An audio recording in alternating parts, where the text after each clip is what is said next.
مکہ کی گلیاں ایک نورانی روشنی میں ڈوبی ہوئی تھیں، اور ہوا میں ایک خاص سکون تھا، جیسے آسمانوں سے کوئی رحمت نازل ہو رہی ہو۔ یہ سال 570 تھا، اور دنیا ایک ایسے واقعے کی گواہ بننے والی تھی جو تاریخ کا رخ ہمیشہ کے لیے بدل دے گا۔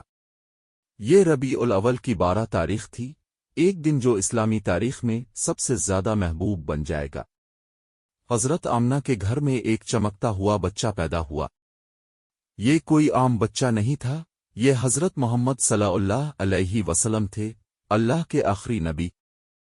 حضرت آمنہ کے گھر سے ایک نور نکلا جو مکہ کی گلیوں کو منور کر رہا تھا، جیسے ستارے خود اس معجزے کو دیکھنے کے لیے زمین پر اتر آئے ہوں۔ ان کی پیدائش کے ساتھ ہی آسمانی نشانیاں ظاہر ہونے لگیں۔ کہا جاتا ہے کہ اس رات مجوسیوں کی وہ آگ بجھ گئی جو 1000 سال سے جل رہی تھی۔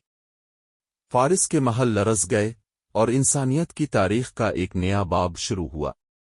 ننھے محمد بچپن میں بھی اپنے ارد گرد کے لوگوں کے لیے امن اور برکت کا ذریعہ تھے۔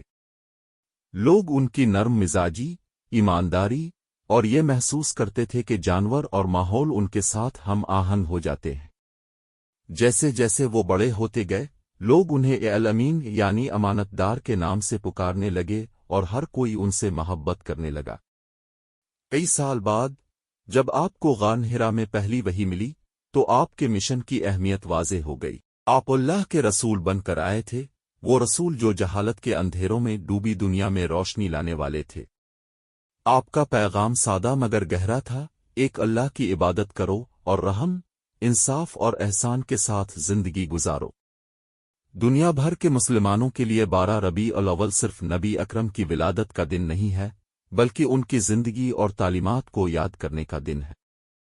یہ دن ہمیں اس رحمت کی یاد دلاتا ہے جو آپ نے انسانیت پر نازل کی، آپ کی برداشت، صبر اور محبت جو آپ نے اپنے پیروکاروں کے لیے ظاہر کی۔ ہر سال مسلمان اس دن کو نعتیں پڑھ کر، نبی کریم پر درود بھیج کر اور آپ کے عظیم اخلاق کو یاد کر کے مناتے ہیں۔ مساجد کو سجایا جاتا ہے، گھروں کو روشنیوں سے آراستہ کیا جاتا ہے، اور محافل منعقد ہوتی ہیں جن میں نبی کی سیرت کو بیان کیا جاتا ہے تاکہ ہر کوئی صبر، عاجزی اور معافی کے ان اصولوں کو یاد کرے جو آپ نے سکھائے۔ ربیع الاول کی 12 تاریخ ایک تاریخی واقعے سے زیادہ ہے، یہ مسلمانوں کے دلوں میں اپنے محبوب نبی کے لیے محبت کو پھر سے جگانے کا دن ہے۔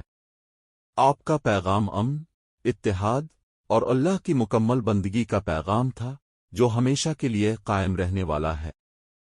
جب ہر سال اس بابرکت دن کا سورج غروب ہوتا ہے تو دل شکر گزاری سے بھر جاتے ہیں، اور زبانیں اس ہستی کی تعریف کرتی ہیں جو تمام جہانوں کے لیے رحمت بن کر آئے، حضرت محمد صلی اللہ علیہ وآلہ وسلم۔